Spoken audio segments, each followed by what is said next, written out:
Hey everyone, as you may have noticed, I did not publish an episode of Not the Same this past week. This was not because I quit or just forgot. Because of the time needed to bring you quality material, I have made the difficult decision to change my publishing schedule from weekly to bi-weekly or every other week. This will ensure that the integrity of each episode will not be lost in an attempt to rush through everything.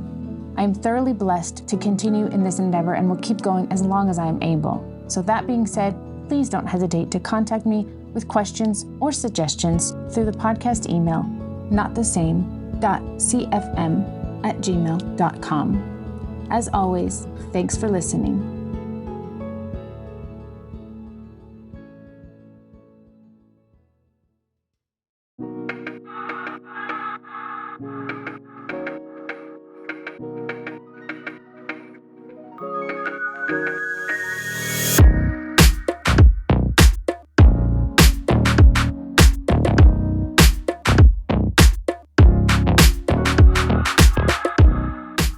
Hello and welcome back to Not the Same, a podcast that brings you true stories of real people sharing their personal testimonies of transformation.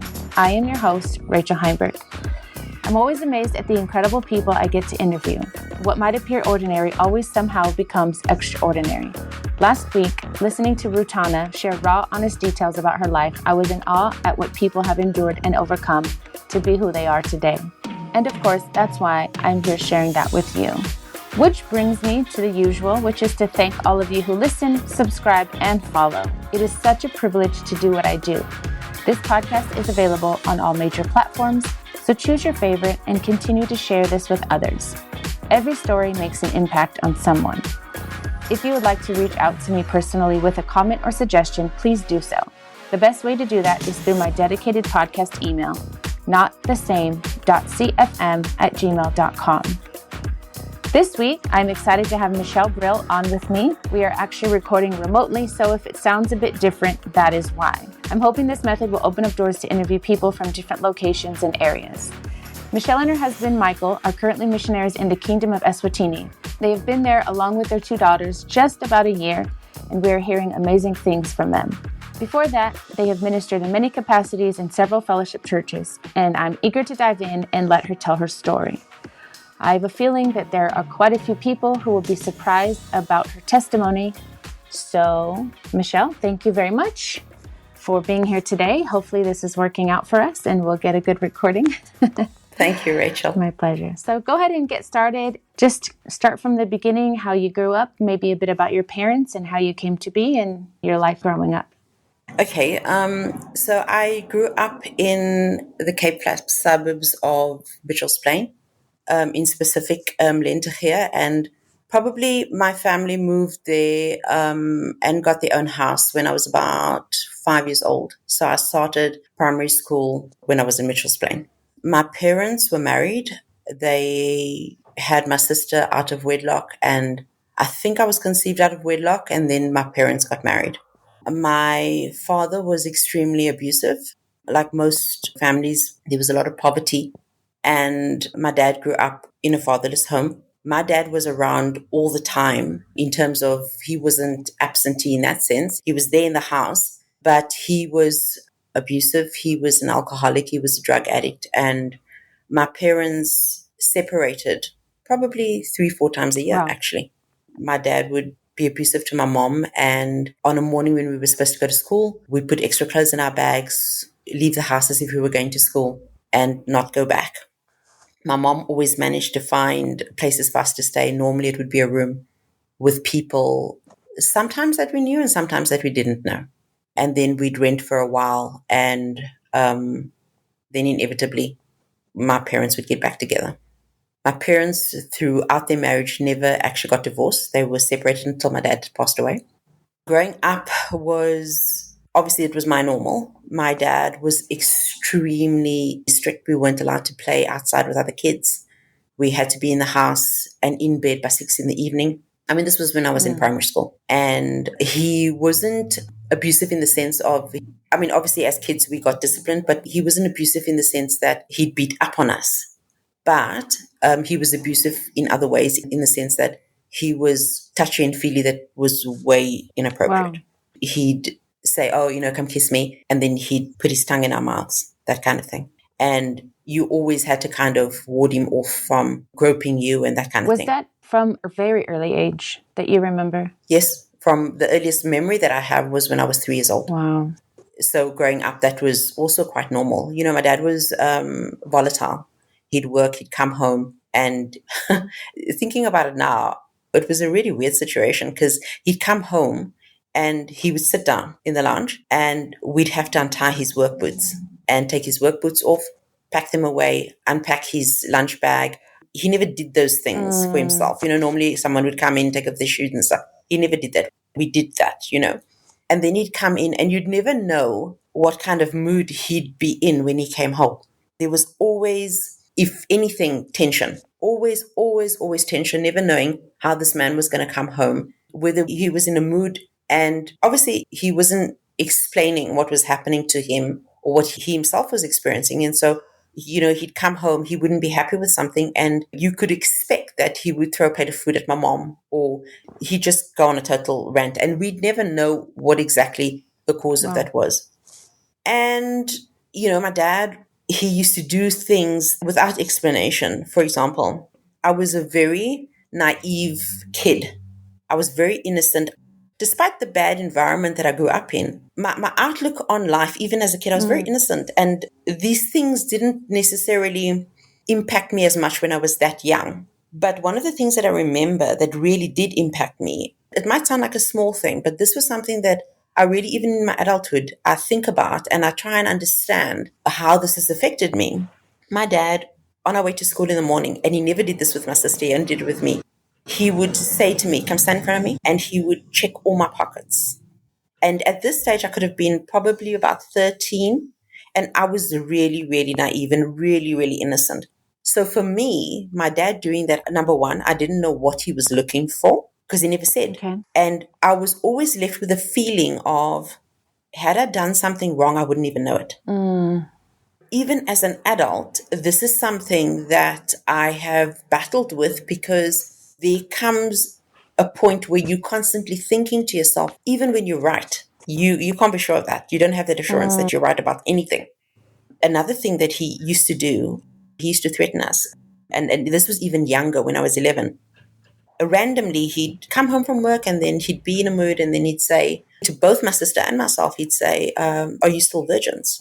I'm in 11 and 13. And he would say, because I could take you to the doctor and find out whether you are or whether you aren't. Did you know what he meant? I didn't know what he meant, but the thought that came to my mind was, what if he took us to the doctor and found out that we weren't? What's going to happen? And so there was this constant feeling of, even though you never did anything wrong, there was a feeling of never quite knowing if you would be punished for it, or what if it didn't turn out, and what are you going to say? There's nothing to say, And so my dad was like that, and I was scared of my dad. I mean, I was thoroughly scared of my dad. And the thing is, all three of us, my mom, myself, and my sister, we were in the same boat. Nobody was going to stand up to him. He was quite a strong man. He wasn't a big man, but he was a firm man. He was quite strong. I mean, he could just open his mouth and that alone would scare me, you know. And so that was the case. And then I think at the age of about 14, 15, my parents separated once again, and we were living in a separate entrance. That was when I kind of started becoming really rebellious. Just to backtrack, just a year before, I had given my life to the Lord in the Anglican Church. In the Anglican Church, they don't do altar calls. But this particular priest, he did. He was born again. And he actually gave altar calls, and I gave my life to Jesus. And he really tried to help me. And he said to me, Michele, you know what? You need to stay away from these. He was the father figure, and his family, he had 5 sons. I mean, I was actually in awe of these people. I thought to myself, oh my goodness, this is what a family is. And it was amazing to me. This man actually took a serious interest, not just in me, but in all the youth, really. He was really like a dad. I remember he gave me a book. It's called something like Daily Bread. It was scriptures from the beginning, going through the whole Bible, small portions, but you had to kind of go through it, to sustain your Christianity. And I understand that this was the best that he could do at the time, and being in the Anglican Church, they eventually kicked him out. That was the first time I gave my life to the Lord. I was 14 years old. There was no follow through. I know I was touched by the Holy Spirit that particular day, not even realizing it. I used to cuss like you don't want to know. And that was the first thing that immediately I could tell was different. Everything that came out of my mouth, I immediately knew that I didn't need to do that. And I wasn't doing that, even though I wasn't consciously thinking about it. It just was natural that I wasn't doing it anymore. And I knew that God had touched my life. So who was it that took you to church? How did you get to the Anglican church? Your family, did they go? No, my family didn't go. My mom went sometimes. We went sometimes. My dad never went. It wasn't a case even of that you needed to go with somebody. It's just like we went. If I decided I wanted to go to church today, I was going to go to church. Whether anybody else in the house decided they were going to do it or not, it wasn't very far from our house. It was probably a 7-minute walk from our house. So this is the thing about colored communities, is that all the kids my age were going to church. And so it wasn't really that you needed your parents to go or anything. Everybody just walked to church, and so we just did. I didn't go with anybody. I just went by myself, or I went with my sister, or I went with my mom when she went.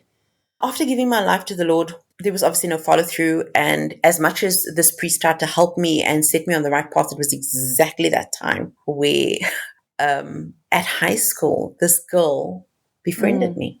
And I promise you, Rachel, if ever you thought that there was someone put in your path, sent from hell. I mean, this girl started asking me questions and things that I had never, ever heard about. Everything in a sexual context. I'd never, ever heard about it before. I would just say, yes, I have done that, because I had no idea what she was talking about. So she was the first person that said to me, okay, let's bunk school and let's go visit this friend of mine, And so I think it was in grade 9 when I started bunking school, and I started going with her to friends, her boyfriend, and inevitably there was a guy there that you'd end up kissing or whatever the case may be. Slowly but surely down the line, hanging out with her was definitely not okay. As things go, someone will introduce you to something and then you just start doing your own thing inevitably, and it gets worse and worse and worse. And so that's what ended up happening. She's out of the picture now. I'm 16. I meet somebody else, and this guy's much older than me. He's 22. And we started dating, and I started going to clubs, and I started experimenting with drugs. Drugs wasn't foreign to me in the sense that I was around it all the time with my dad in the house. The funny thing is, I have to say this, is that my dad wouldn't allow us to walk to school by ourselves when we were kids, but he didn't have a problem sending us to the shop to go get Rizzlers, which is, what you roll your own cigarettes and joints and stuff. Yes, and all that stuff with. So he had no problem doing that. And so it was kind of like weird. You were allowed to do certain things, but you weren't allowed to do certain things. So at this stage, my parents had been separated, and obviously I'm getting involved with all kinds of people and exposed to all kinds of things. And I must say that even up until this point, the picture that I have in my head, I was sinning outright, but I was still naive. I was like that kid that would walk in the road and you'd have to shout, hey, there's a car coming. What are you doing? In that sense, I was naive. I was putting myself in dangerous situations constantly, not even realizing I was putting myself in dangerous situations, to the point where someone held a gun to my head. I was robbed numerous times. And at the end of the day, I still constantly always got out of those situations, whereas other people wouldn't necessarily have gotten out. So I found myself throughout my teenage years, which was my worst years. At this stage of the game, my dad had become a little bit more subdued. His outbursts wasn't as frequent. Although we weren't living with him, we visited him all the time. He kind of mellowed out a little bit. So by the time I'm 17, I am full-blown experimenting with drugs, experimenting with alcohol. And I say experimenting because it wasn't ever a big thing for me. I never got into it to the point of addiction, but I did dabble with it. And the people around me, though, were all recreational. Yes. And so what ended up happening one night, specifically, I went out with friends of mine, 2 guys. They were just friends. And we all got arrested because we had drugs in the car. We all got taken to the police station and were put in cells. And this police officer looks at me and he says to me, I'm not going to charge you. You can call your parents to come and get you. This was on a Friday night, and my friends were kept in a holding cell until Monday to obviously appear in court. And the first thing I say to this man, I can't call my parents. My father will kill me. There's just no way I can call my parents. And he said to me, okay, so this is what you're going to do. You're going to stay here until the first bus. And then I'm going to put you on a bus and you're going to go home.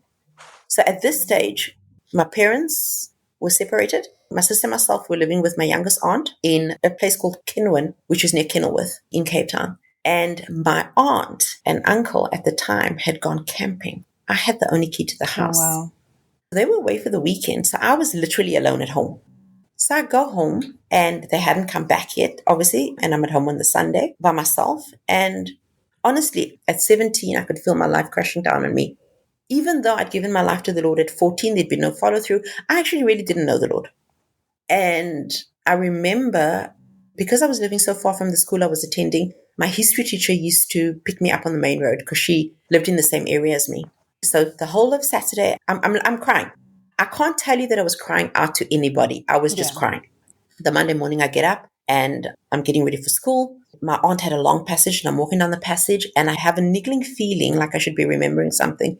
And so I'm walking down the passage and I'm thinking to myself, I have to remember something. And I go into the bathroom and I'm busy brushing my teeth and I'm washing my face. And as I lift my head up off the basin, I have a personal experience with the Lord. I was in absolute shock. I didn't know much about the Lord, but I knew that it was Him, I mean, I think when God shows Himself to you, you know it's Him. There's no confusion. And so I had a personal experience with the Lord, which I didn't understand, but it gave me a bit of comfort at the time. But like anything else in life, in my human nature, it didn't really impact me that much to change, because it's like, what do you do with this? Okay, fine. I had a personal experience with the Lord. That's fantastic. But what do I actually do with this in my actual life? And my life carries on. Real quick, and about 2-3 years later. Why were you living with your aunt? Well, my parents were separated quite a few times during the year because my father would be abusive and then we'd move out. At this time, when my parents got separated, my sister and myself were teenagers already. And so we ended up living with my aunt because she had a bigger space.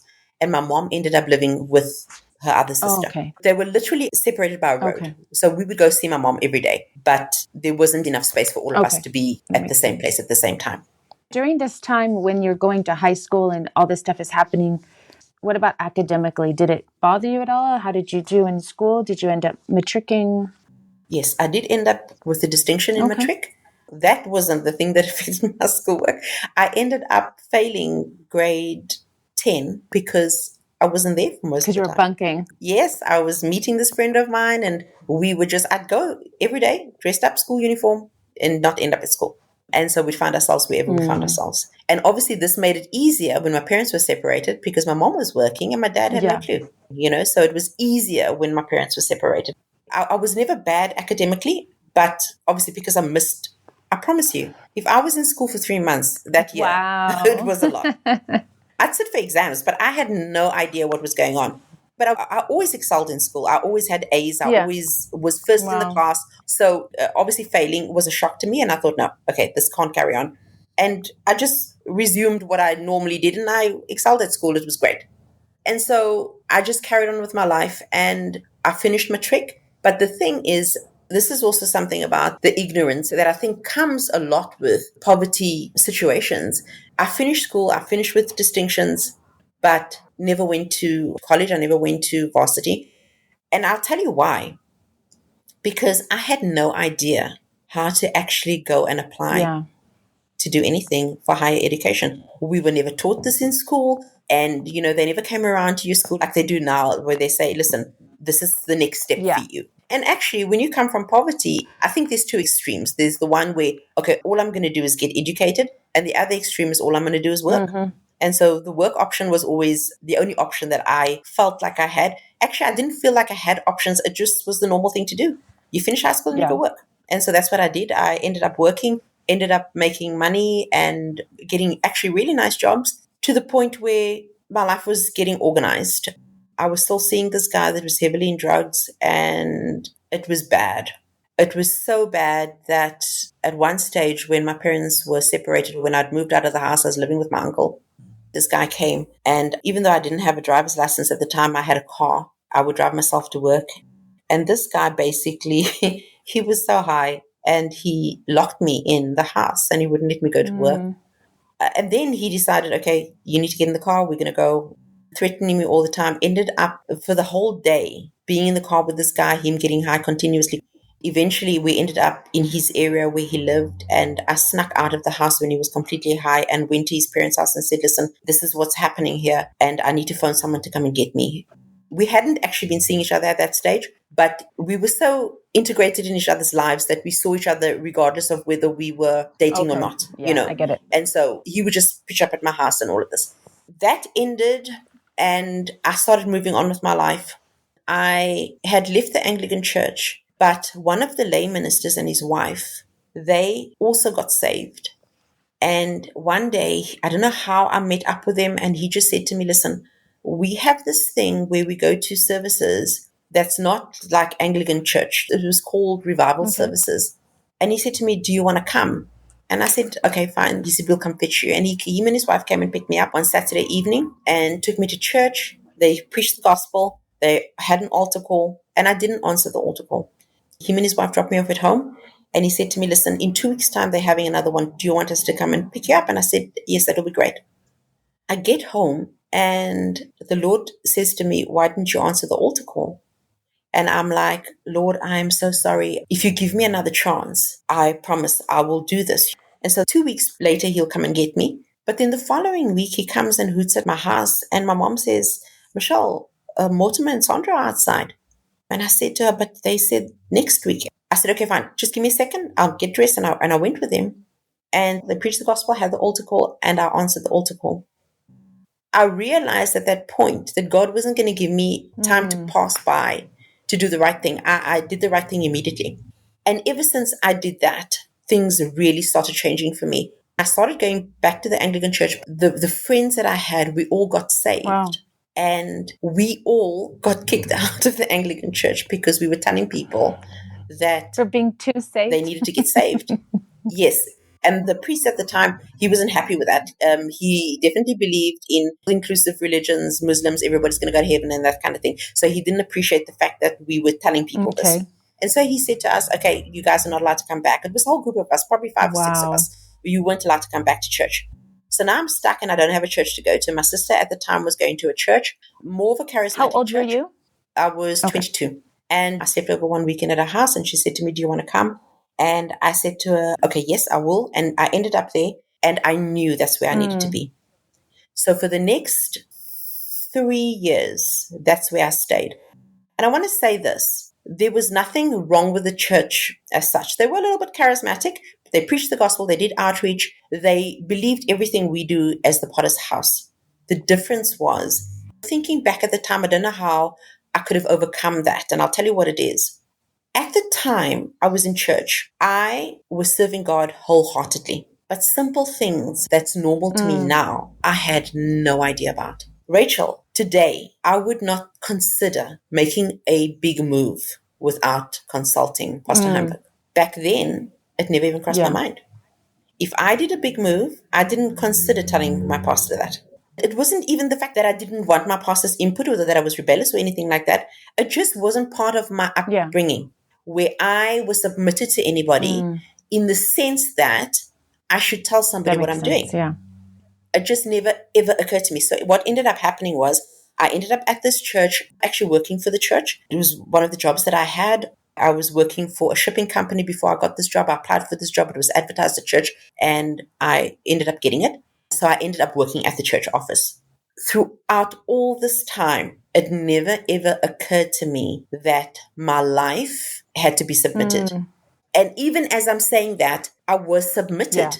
But in the sense that I didn't know that I had to tell my pastor this. I didn't know I had to tell my pastor. It's just a lack of understanding to what that actually means. What does it mean to be submitted? Yeah, in that sense. Yes. And so the other part of my testimony that I think a lot of people don't even know about is, so for 3 years, I'm at this church. I'm at church. I'm involved in every possible capacity I am in. I had a group of friends. I was living with my best friend at the time, and we were sharing a flat not far from the church. So all of us used to walk to church together and all of this. And in this group of friends was this one person. We ended up dating, and we ended up getting married. So my boss and my pastor were two different people. I had a boss and I had a pastor. They were both pastors, but I had a boss and a pastor, And so obviously my pastor knew that this was happening, but my boss didn't know that this was happening. About 2 weeks before I'm getting married, He literally jumps down my throat and he says to me, how come you didn't tell me this? Honestly, I sat there totally confused. I didn't even understand what this man was talking about. And I said to him, well, I did tell my pastor that I'm Pastor Rob. I did tell him. And he's like, yes, but Michele, I should know this. I was caught off guard. I was totally shocked. He didn't object to it, obviously because he understood the principles. He found it strange that I didn't. And I think that was a red flag for him as far as I was concerned. I ended up getting married. 3 months into getting married, I get home from work one day and my house is cleared out. He's just packed up his stuff and he's left with no warning. That day, that particular day, he'd phoned me about, honestly, 7, 8, 9 times, asking me how I'm doing, asking me should he sort out supper for the evening. Just normal conversation, things that we did all the time. And the thing that I think that shocked me most about that was the fact that we weren't fighting. Normally people can say, well, definitely, we were arguing. Yeah. We had this massive fight. He walked out. That wasn't the case with us. There was nothing like that. We were actually friends before for a while. And we were good friends. And I get home and this man has just packed his things and is gone. So I phone my boss. I phone him and I say to him, listen, this is what's happened. And he says to me, very coldly, he says to me, well, you don't know that he's left. You don't know that it's not anything else. So I said to him as well, all his stuff's packed and it's gone. I mean, it doesn't take a genius to figure that out.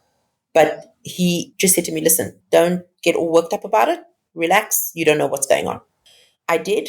And so for a month, I don't hear anything. A month later, he phones me and he says to me, no reason for why he has left or anything.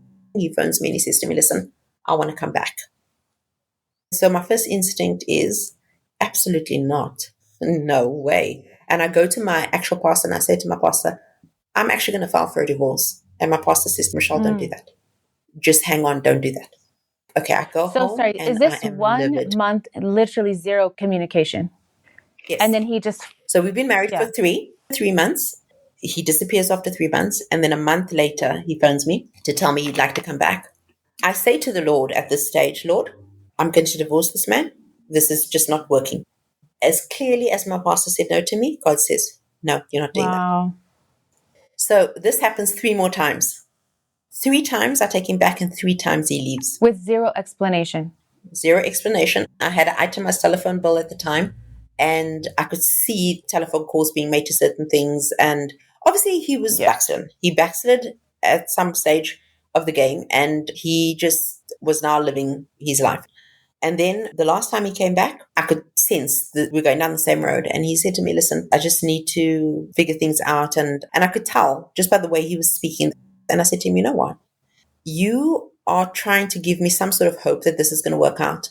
But what it actually is you need a place to stay. And I'm sorry, but that's not going to work. And so I said, let me tell you this. If you want to work things out, I'm happy to work things out. But you're not. So we're going to pack your bags and you're actually going to leave. Wow. I packed his bags and he left and I had no communication with him. So this now has extended to the March of the following year. I'd gotten married in the June and this extended to March. And by the end of March of the following year, he'd left permanently. And I went to my pastor and I said, listen, I'm sorry, but I've given it a chance 3 times. 3 times I've taken him back, 3 times he's left. This is not right anymore. He doesn't give me any explanation. I don't know what's going on. I try to contact his family. They're not speaking to me. Nobody's telling me anything. And my pastor says, fine, you can do it. In retrospect, God actually showed me that if I had just given up at that stage, then I wouldn't have walked away with a clean conscience, that I'd actually tried my best. And so it took 3 times for him to come back and for him to leave in order for me to have a peace and to know that only now God was saying, okay, now you can go ahead. And I took it because my pastor actually said, yes, now you can go ahead. Because initially he, along with God, had said, nope, you're not doing that. You need to wait. So when God said yes, when I felt like, okay, this is it. And then I knew, many years later, I looked at that and I said, Lord, how come you didn't allow me to do that? And I felt like God was saying to me, I would have walked away not feeling like I'd done everything I was supposed to do. I filed for divorce. That was done. And then what ended up happening is he started stalking me.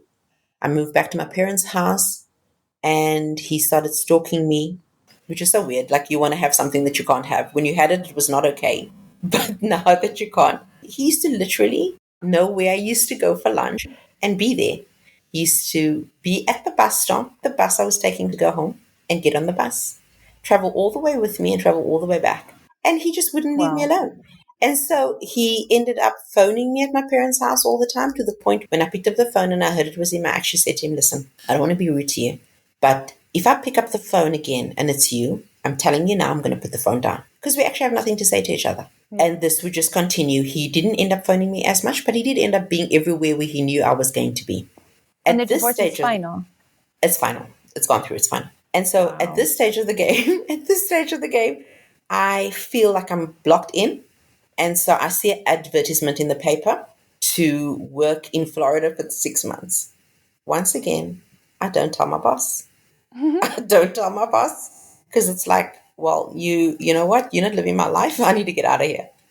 I apply for this position. I end up getting it. And I go to my boss and I say to him, listen, I'm resigning.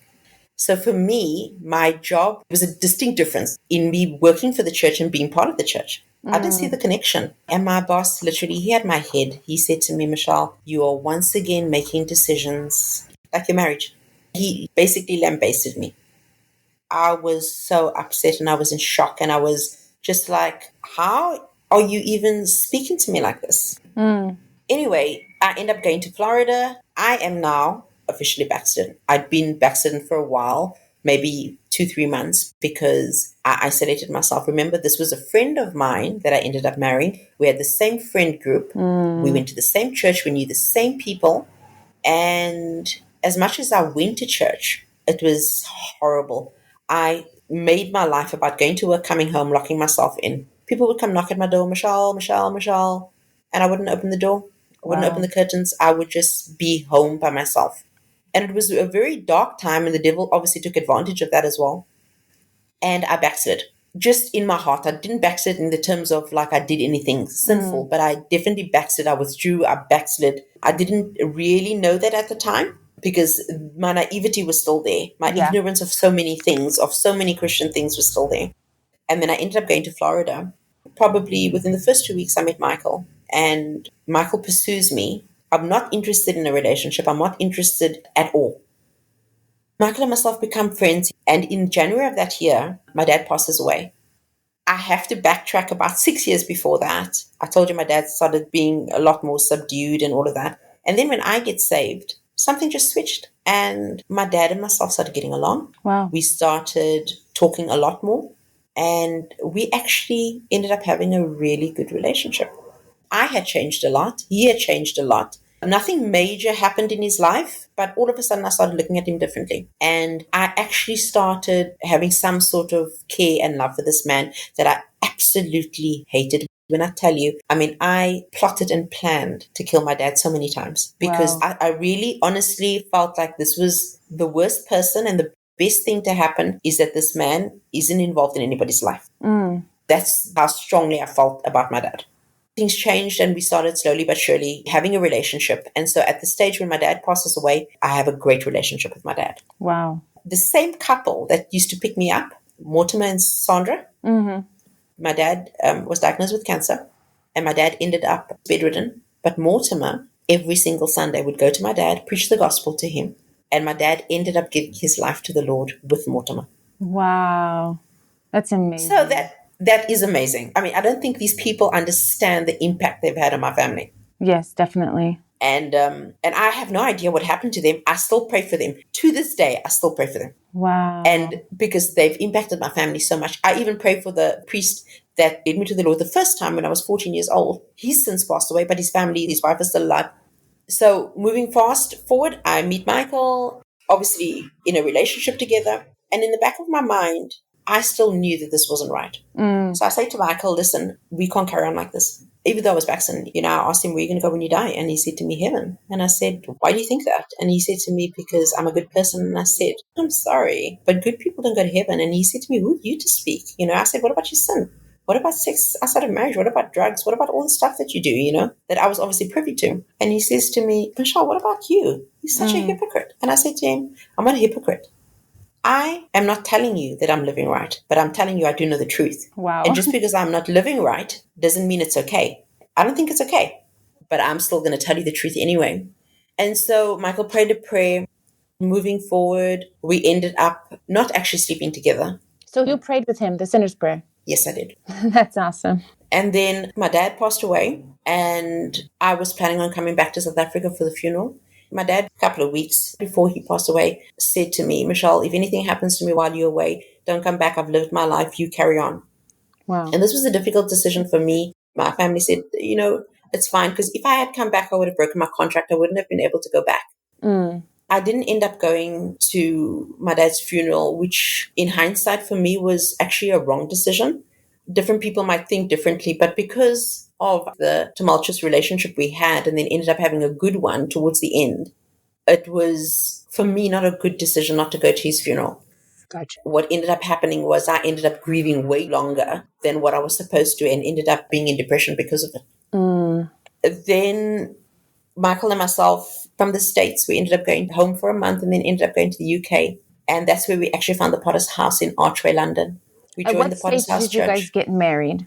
So we got married 11 months after we met. We ended up getting married in the UK 11 months after we met. So we ended up in the UK in the June of 2002. And in the November, we ended up getting married. Okay. Did you join the church first and then get married? No, we actually got married first. Okay. And then 6 months later, we were on a trip to South Africa. We came to visit South Africa. And then on our way back to the UK, we were having lunch one day. And they'd had an impact team that day from the church. And they were having their lunch too. And on their table was a pack of flyers. And as Michael and myself left the restaurant, we walked past this table. And I picked up the flyer and I said to this person, is this for a church? And they said yes. And I said, okay, can I have one, please? And I took one. And about 2 weeks later, even though my understanding, there was a lot I didn't understand. There was a lot of principles I didn't understand. There was a lot of things I didn't understand. I knew that I couldn't live my life properly if I didn't surrender it and didn't have God in it. Yeah. And so this was something that I was telling Michael all the time, listen, we need to go to church. We can't live like this. This is not normal and right, And then we ended up going to the Potter's House. On the first service, Michael recommitted his life. I didn't, because the religious part of me still somehow thought, even though I'm not right with God, there's still something going on here. Honestly, Rachel, I never felt God's hand lift off my life. Yeah. Despite the things I was doing, I still never felt God's hand lift off my life. Then what ended up happening is, about a month later, after going to this church every service, we come home from church and Michael says, Michele, based on what we've been learning, I don't think he's saved, eh? And I actually said to him, you know what? You're a new convert. Wow. You actually have no idea what you're talking about. I actually have a relationship with God. And he says to me, okay, so why don't you go ask God if you're saved? So I said, I will. And you know what? God's going to tell you that I'm saved. So this would have probably been the Monday. So things obviously tense in the house. Michael's recollection is that we didn't speak. I don't think so. I think we did speak it, but it was tense, Yeah. And by the Thursday, God heavily laid on my heart that I wasn't saved. Wow. We had home on Thursday, and I got him and I said, God showed me that I'm not saved. And so the two of us prayed together. Wow. And my Christianity, I'm sorry to say, hasn't been flawless. Yeah. And I think that I've had to get rid of a lot of mindsets of superimposing my own dad on who God is. Definitely. But I feel like that small kid that is being taken by the hand, I feel like God's done that my whole life, where he said, it's okay. Yeah. I'll take you. And even when you veer off, and even when you go this way or you go that way, I'm going to bring you back. And I've been fortunate in my Christianity, despite myself. God has been extremely faithful to me. And he has shown me favor when I didn't deserve favor. There's been instances in my life where even the way I speak to God is based on the way that I spoke to my dad. Yeah.